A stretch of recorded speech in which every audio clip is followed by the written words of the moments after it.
phone. Hello, welcome. I actually made it and I'm only 2 minutes late. I'm so proud of myself. But let me grab my phone because I have all my notes in there.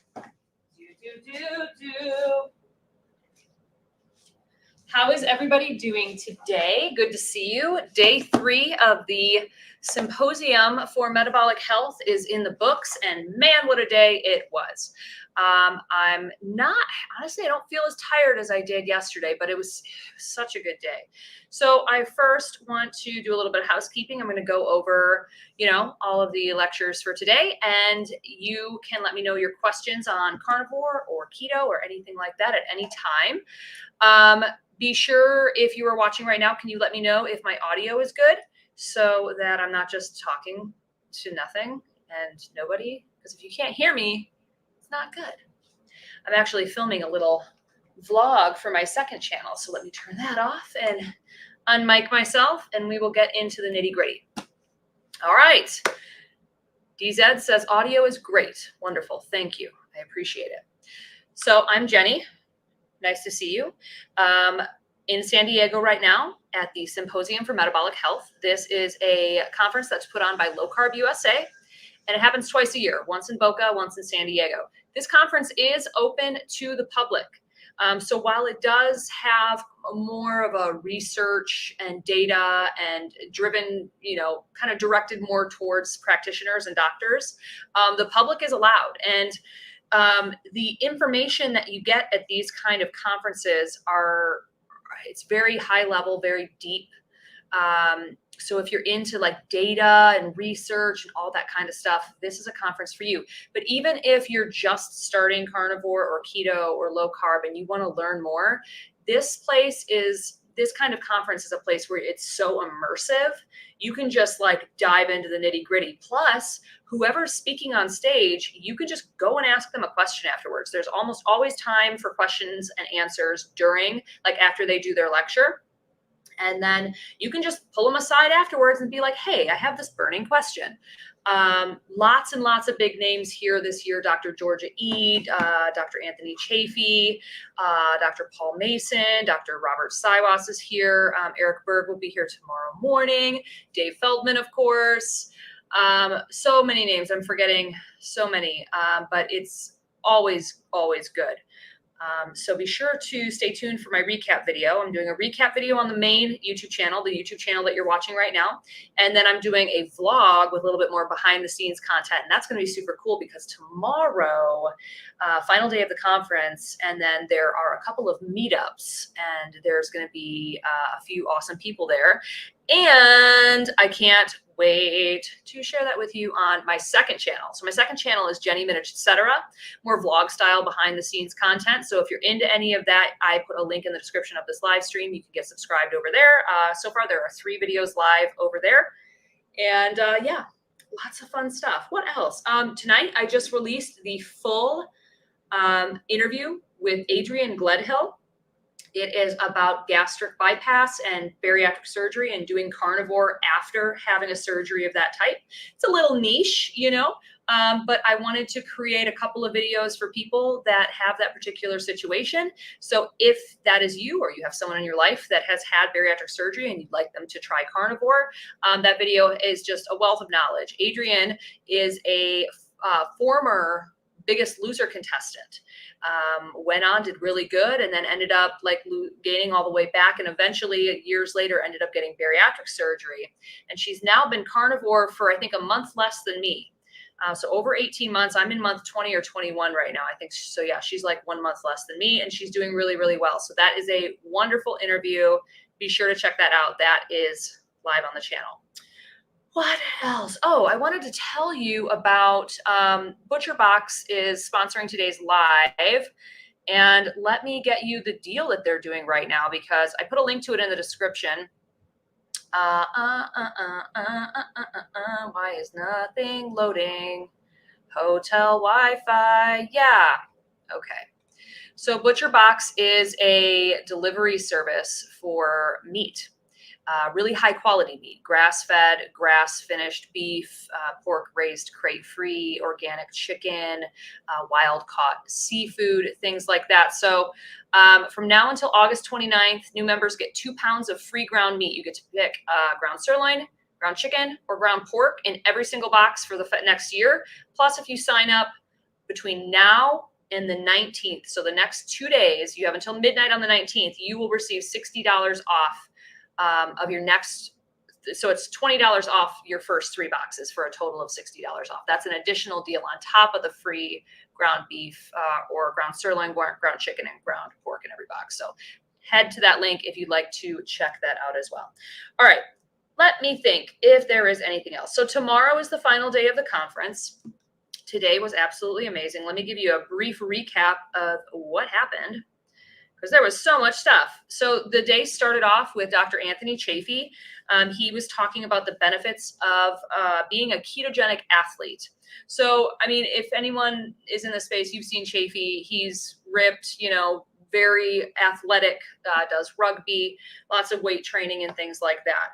And he did a really great presentation about the scientific evidence for a ketogenic diet for athletes, and then gave a lot of examples of different athletes in varying fields of sport that are carnivore or very low carb keto.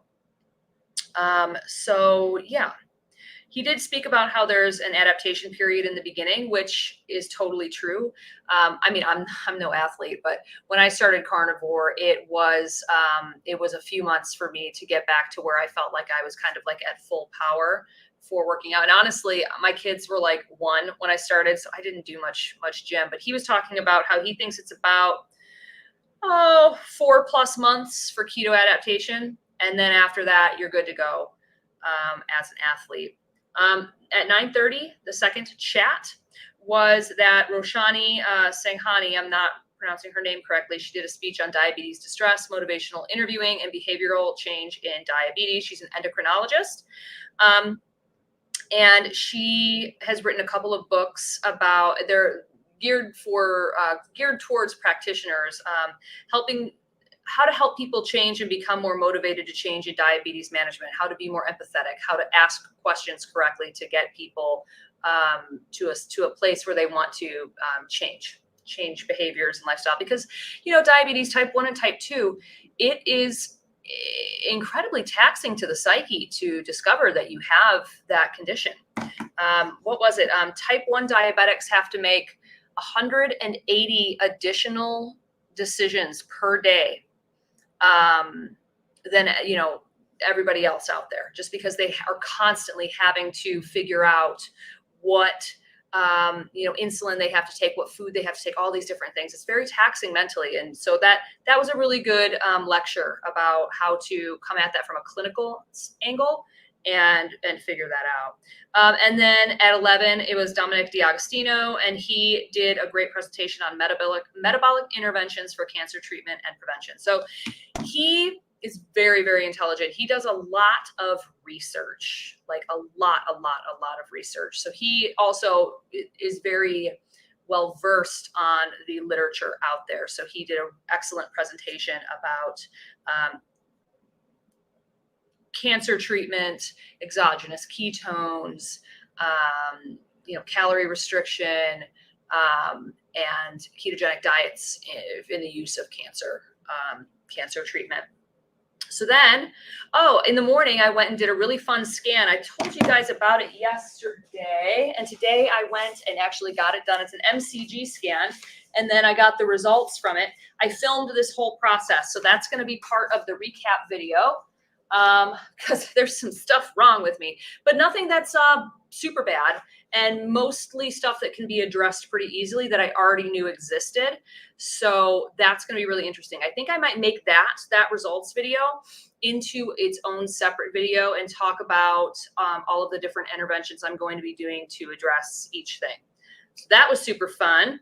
145, Matthew Phillips talked about neurodegenerative disorders and mitohormesis.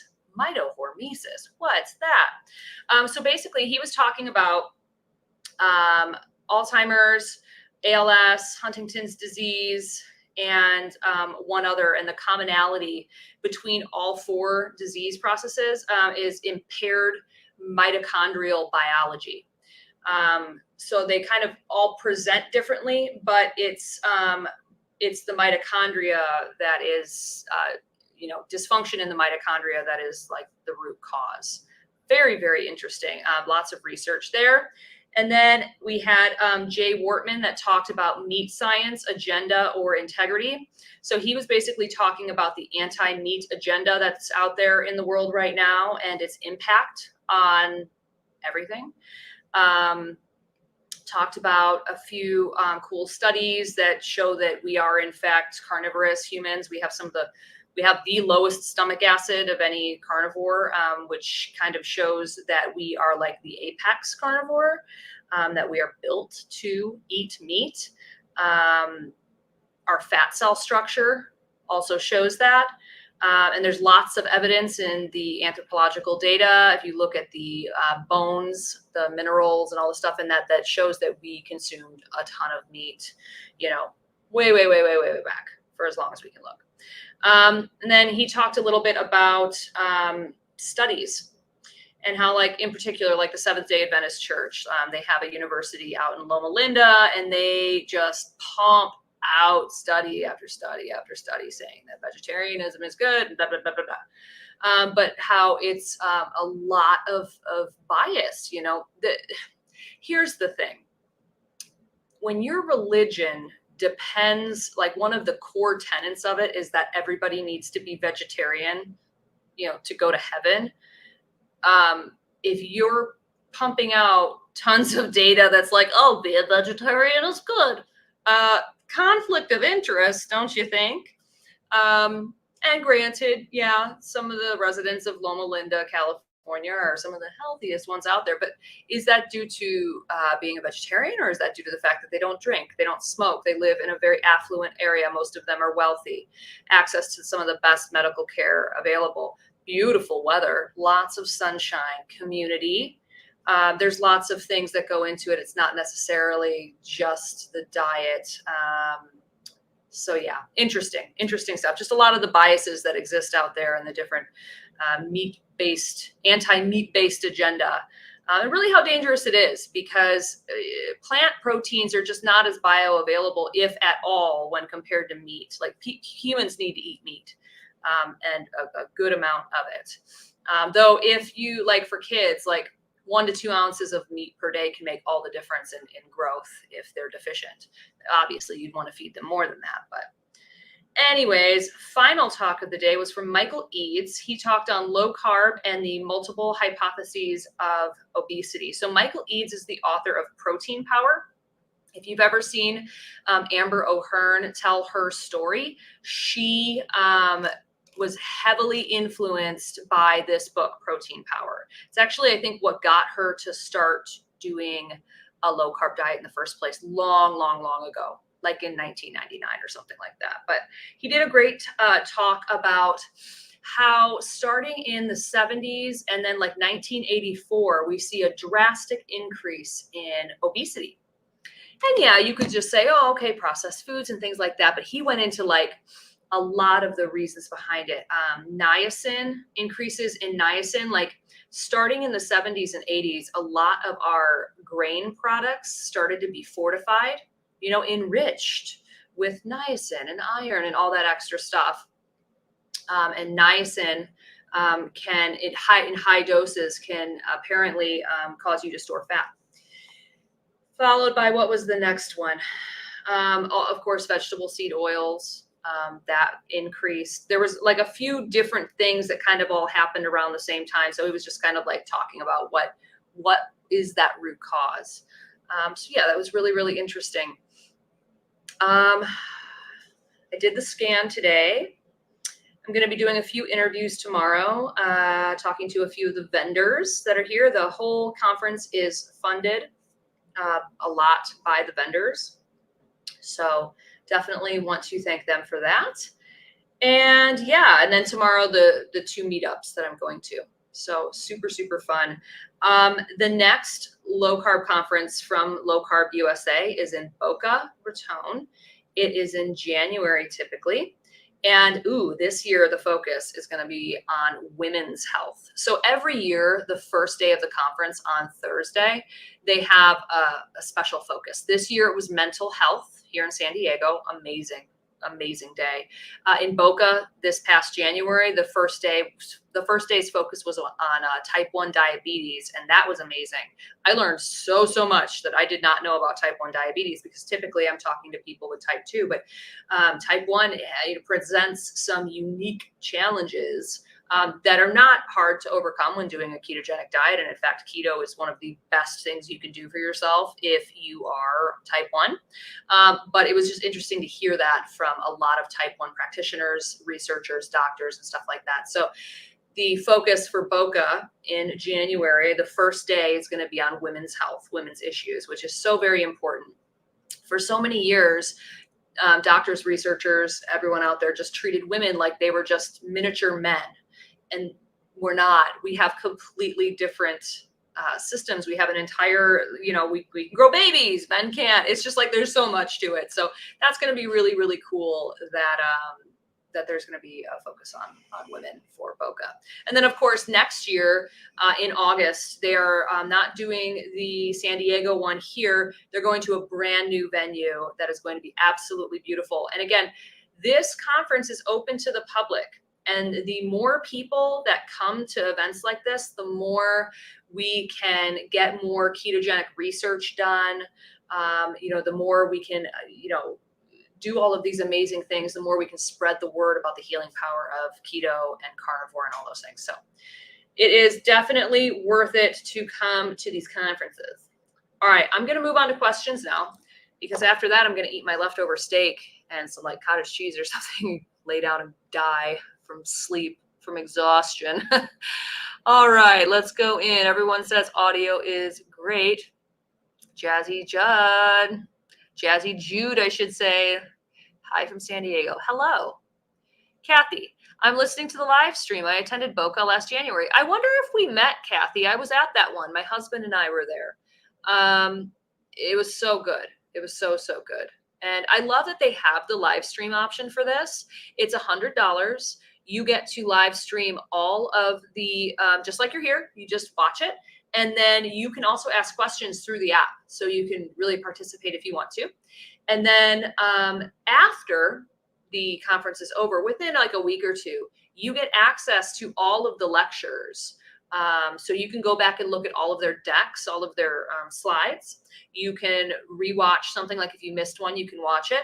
And then, the channel, on their YouTube channel, they will eventually release all of these, down the line, one at a time. But it's like a slow drip, whereas you could just watch them all, and it's $100. So, all right, everyone's saying hello. Hello, Jen. The worst thing about carnivore after bariatric surgery is that Brazilian barbecues are a waste of money. True that. Oh my gosh, I can't imagine. I'm going to one tomorrow, and I'm going to starve myself before it, so that I'll just eat, because I love those. Maddie says, good evening from Colorado. Hello, I love Colorado. All right, we've got a question, and thank you for the super chat. I've been carny for 11 months or so, lost 150 pounds. Wow, that's awesome. But have been in a stall that I attribute to reintroducing cheese and zero sodas. I've been vigilant and have never cheated otherwise. Any tips on how to break addiction? Okay, so first of all, congratulations. That's amazing. Second of all, I agree with you about the stall most likely coming about because of reintroducing cheese, and especially anything with like aspartame in it, the zero sodas and things like that.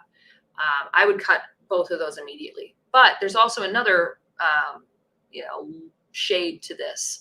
You lost 150 pounds in 11 months. That's a ton of weight. So you may have just hit a point where your body was like, is there a famine? What the heck's going on? Why have I lost all this weight? So if you cut the cheese, cut the sodas, and still aren't losing weight after a month or two, it could just be that your body's kind of like, I'm freaking out. So at that point, I would say just continue to feed yourself and get all the micronutrients, let your body know you're not in a famine. Sometimes a bit of reverse dieting can help, where you just eat a lot of carnivore foods. Maybe throw in like a keto cheat meal with, some low oxalate, low lectin, gluten-free vegetables, some low sugar fruits or something. That could reset your system. That's always a thing. Any tips on how to break addictions, like addictions to sugar or things like that? The number one thing for that is just abstinence and time, unfortunately, which kind of sucks. I always say if you're having a sugar craving or things like that, eat a carnivore snack instead of something sweet. I try to keep everything out of the house if that's at all possible. We just don't have anything around, so that if I'm tired or stressed out, I don't have a moment of weakness and I can just go eat a piece of bacon or something. I found that after about 4 months on carnivore, the sugar craving aspect of it, because, oh man, I had a sweet tooth. It was bad. That went away. But if I include, like if I have a Sprite Zero once in a blue moon, it will kind of reactivate that for me. So just avoiding that as much as possible is the best bet. Some people talk about increasing their fat intake helps with sugar cravings. Some people talk about doing salts, like Element Packet or something like that can help. Although if you're being reactivated by artificial sweeteners, I mean, it's stevia, so it's technically a sugar substitute, natural sugar substitute, but that sweet taste can, why is there a bug in here? Oh my God. That sweet taste can still, give your brain that signal that the insulin response, so that would, I'd probably do like a raw unflavored element, but yeah. All right, Jen, eating a lot of fat once is not possible either after bariatric surgery. Yes, that is true. Everybody's a little different for sure. Yeah, eating just like a ton of fat, like some people do that have not had any kind of bariatric surgery, is just, it's no longer a possibility. You don't have an intact digestive system, unfortunately. Janet says, I feel so much better. Getting used to it finally. Love it. Good. Ginger. Hello, Ginger. Hello. I just started at 6:48. I was only 2 minutes late, and there's a little bug flying around. It's driving me crazy. Came from outside. All right. Get your questions in so we can answer them. Maddie, I just cheated on carnivore after 55 days. What do you recommend I do to get back into carnivore quickly? I'm thinking you mean like getting back into ketosis quickly. So it happens. Don't beat yourself up about it first and foremost. It happens to literally everybody. I would say it depends on what the cheat meal was. I mean, if it was something really high carb, high sugar, and all that kind of stuff, you could fast. You could, exogenous ketones can be helpful for getting you back into ketosis quicker. You could go really, really high fat carnivore for a couple of days. Or just, get right back into carnivore. I don't know if you're tracking your ketones or anything like that, but you can track that. But it's just all about just getting right back on the wagon. If there's anything left over from the cheat meal and it's still in the house, just get that out of the house as quickly as possible. That is very helpful. Less junk, more health. Hello from the Space Coast of Florida. I love the Space Coast. Goran and I are huge space nerds. We went down to Boca Chica when I was pregnant with the boys, and we were able to go to Starbase and check out I think it was SN20 at that point, Starship. It was amazing. And we love Kennedy and all that. We would love to have a place down there. Janet, this month I have lost no weight, but my visceral fat is down. I think it's a win. That is 100% a win. Visceral fat, you want to get that to as low as you possibly can. It's an excellent indicator. Low levels of visceral fat are an excellent indicator of metabolic health. So for sure, you want to do that. Paula, hello. Hi, Jenny. I thought I missed this, but I am on the East Coast, so I am here. Yeah, it's 6:45 Pacific. So that's like 9:45 your time. Thank you for staying up with me. It's 8:45 at home. So honestly, this is like, no, it's 9:45 at home. It's, oh God, it's 7 already. Jeez Louise. Time just flies when I'm talking to you guys. Maddie says, I will definitely try the exogenous ketones, and I fasted yesterday to help detox from the food. It was Panda Express. Oh God. Yeah. Delicious, but did it hurt you like right away? Did you feel like crap pretty quickly? Because I know if I would eat that, I would feel like garbage. Dee said, thanks, Jenny, for your response to my super chat. Great ideas that I will implement. Yeah, anytime. Anytime. Janet, 10 p.m. here. Oh my gosh, that's insane. That's insane. I'm usually, if my eye mask is not on by 10 p.m., I'm not going to be happy the next day. All right. So get your questions in. I'm going to go over what's going on tomorrow for day 4 at this conference, because holy smokes, there is a lot. So the day is starting off with Eric Berg. He is doing a lecture on magnesium, the vital mineral for optimal health and disease prevention. At 9:30 is Dr. Robert Siwas. He is doing something called the Carnivore Diet, a clinical reality check. And then Paul Mason is talking at 11 a.m. It's a two-parter. So Deceit by Research, part 1, why you should be cynical of published science. And then Deceit by Research, part 2, a profitable accident. So that'll be really interesting. 1:30 p.m. is going to be Adrien Sotomoda. When can we trust a biomedical study?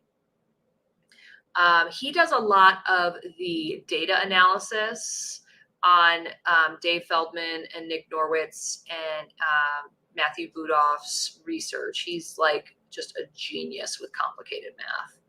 Very, very, very smart. I'm excited to see that. 2:45 is Dave Feldman. You guys know I love Dave. New insights from the lean mass hyper-responder study. So that's going to be amazing. Super, super excited about that. And then at 4:15 p.m. is a final panel. So it'll be Paul Mason, Adrien Sotomoda, Roshani Sanghani, Anthony Chafee, and Matt Phillips. They're all going to be up there, and anybody can ask whatever questions you want. So that is super amazing. Pamela, Spain, would love to meet Dr. Berg. Yeah, he seems really nice in person. I've seen him he's been at all of the conferences that I've been at this year. And I've never met him, but he always seems very friendly and is talking to people and stuff. He hasn't arrived yet. I'm sure he's arriving tonight. But he always likes to speak really early. All right, we've got another question. Even when I have been strict carnivore, I could never get my ketones up above 0.3. Any ideas how to get my ketones up? I'd rather not starve myself. Yeah, so actually, we've run into that issue with my husband. And I think it's a little bit of insulin resistance. Really, in order for you to technically be in ketosis, like 0.5 is what you're going for.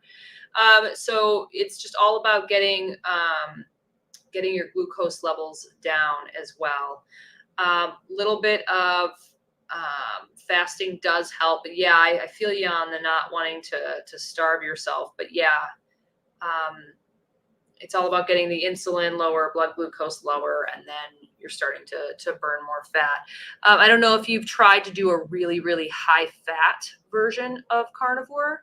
I don't know how long did you do strict carnivore?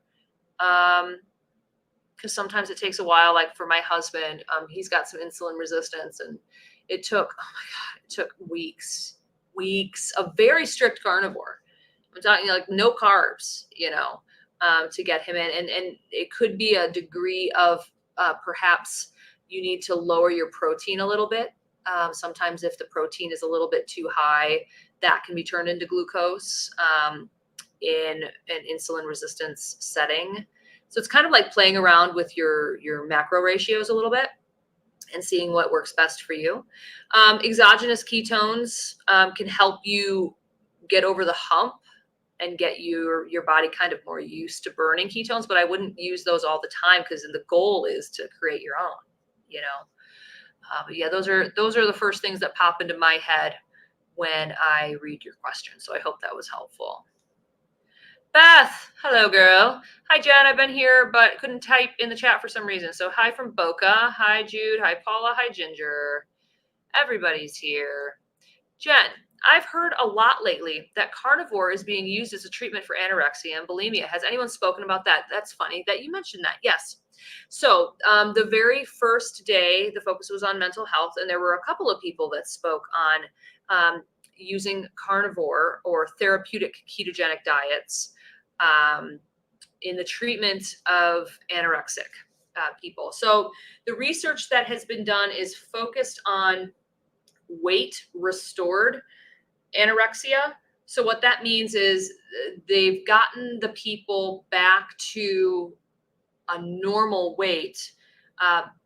So they're not like in that crisis zone where they're, doing serious damage to their body. But what remains is the intrusive thoughts, the fixation on food and how they look, the body dysmorphia and all that kind of stuff. So when you apply a therapeutic ketogenic diet to people in that setting, along with other things, counseling and things like that, it's highly effective. It's highly effective. A lot of that has to do with anorexia. When you starve yourself, at first it's a fasting state, right? So that's when your ketones kick in. And a lot of people with anorexia report that they feel really good when they're not eating. And I think that's something that we see when we're fasting. You're running off ketones, your brain is really clear and you feel like you're in control and all that kind of stuff. The problem is when that just continues on and on and on and on and on. So the therapeutic ketogenic diet mimics that by fueling, you're being fueled by ketones. So you get that awesome feeling, but you're still getting nutrition. So your weight doesn't just suffer. You know what I mean? So I think that's why it's highly effective for anorexia and bulimia. Now, at this conference, the question was raised, what about people that are not weight managed? Like they haven't gotten back to a normal weight. And the problem with that is, if they need to do more research in an inpatient setting to do ketogenic diets for people that are like in active inpatient treatment for these conditions, but it shows a lot of promise. So once that research is conducted and done, we'll have more information on that. But yes, Jen, that's a really great question. They did talk about it several times. Oh my God, this bug, why are you in here? All right, Deb says, new to all this, down 16 pounds in 2 months. That is amazing. Very good job. How do I know if I'm in ketosis? Should I check my blood with a glucose monitor? Okay, great question. So there are several ways you can do this. There's urine strips, there's breath, and then there's blood. So the one that I use is blood because it's kind of the most accurate. I like to do the Keto Mojo meter, and that one has 2 different strips. It has a glucose strip and a ketone strip. So you test both at the same time, put it into the device, and then it'll spit out a number for you. If you're in ketosis, technically, basically you want to just get your blood sugar numbers low enough to where you are starting to be just running on ketones more. 0.5 is kind of the minimum. You kind of want to aim for 0.8 to 3 millimoles per liter. But yeah, measuring it's a good way. The fact that you're losing this much weight just tells me that you are. And sometimes, the longer you stay on a ketogenic diet, I feel like sometimes the ketone levels in the blood start to kind of go down, and it's not because you're doing anything wrong. It's just because your body is becoming more efficient at using ketones. So yeah, I think a Keto Mojo meter would probably be good because it does both glucose and ketones, and it can be fun to measure. I measured for about 3 months, pretty much every day, and now I just measure once in a blue moon. And the first 14 months I was on carnivore, I didn't measure at all, and I lost 45 pounds. So yeah, all right. Joanna, recovering food addiction here. Carnivore is food freedom, 100%. That's one of the things I love about carnivore so much is just, I'm not a slave to food anymore. You know, like I eat twice a day and I'm good. Like for lunch today, I was like, I could eat. And I went over to Claim Jumper here in the hotel and I ate a rack of ribs. I was able to get it with no barbecue sauce on it. I had a little bit of barbecue sauce on the side. I dipped a few pieces, but for the most part, I just plowed through that entire rack of ribs and that was it. I was done. And now I haven't eaten again. And it's 7:30 p.m. I ate at 11:30 or something like that. And I'm just going to have some steak and a hard-boiled egg and some cottage cheese for dinner, and I'm done. How easy is that? You know, especially for me, I've got 2.5-year-old twins. They're wonderful, but they're also exhausting, you know? So it's just such freedom to not have to be in the kitchen all the time and have all this extra food I have to buy and just, I love carnivore. I love it. All right, guys, get your final questions in because I am going to go eat if we are done answering questions. So here's the deal. I am not doing a live stream tomorrow. For all of you that are a member of the carnivore, or the Jenny Mitich Carnivore Community, I was going to do a stream tomorrow night, but I'm going to a meetup at 6:30. So I just can't. And I'm flying out very early on Monday morning. My flight's at 6:30 a.m. So I got to get to the airport by, 5. It's right here, it's a 15-minute drive. So I'll probably leave here at 4:30. But that being said, I need to get some sleep. So I think what I'm going to do is I'm going to set up a live stream for the Jenny Mitich Carnivore Community. I'm going to do that for next week so that we can all chat there. Beth, I lost 2 pounds on the weigh-in today from last Saturday. That's awesome. See, and you were scared you were going to gain weight, 148.2 to 146.2. Very, very, very good. Thank you, Jenny. Appreciate you. I appreciate you, Joanne. Thank you. All right, guys. I think that's going to be it for today. I'm going to take off my clothing and put on my pajamas and eat some food. Tina says, oh, darn, I missed it. Why are you in San Diego? I live in San Diego. Oh, funny, you should ask. I am at the Symposium for Metabolic Health. It is down here at the Wyndham Bayside. It happens here every year in August. It's a low-carb conference. So the focus for the first day was mental health, but now the rest of it is just strictly ketogenic diets. A lot of research, a lot of cool stuff. So, yeah. You need to enjoy your time. Can't wait to hear all about it. Safe travels home. Thank you, Janet. I appreciate it. It's been wonderful. And I will have the 2 videos for you so that you'll see everything that happened. Jennifer, I missed it. I'll rewatch this later. Enjoy your amazing Sunday conference lineup. Thank you. I'm very excited for tomorrow. It's going to be so, so good. And Elizabeth says, have a good night. Enjoy the rest of it. I will. All right, folks. It was always lovely to see you. I'll do another YouTube live stream next week sometime. And for all of my carnivore community members on Circle, I'm going to schedule one for early next week for us so that we can all chit chat because it's been a minute. All right. Love you all. Have a fantastical evening, and I will see you soon. Bye.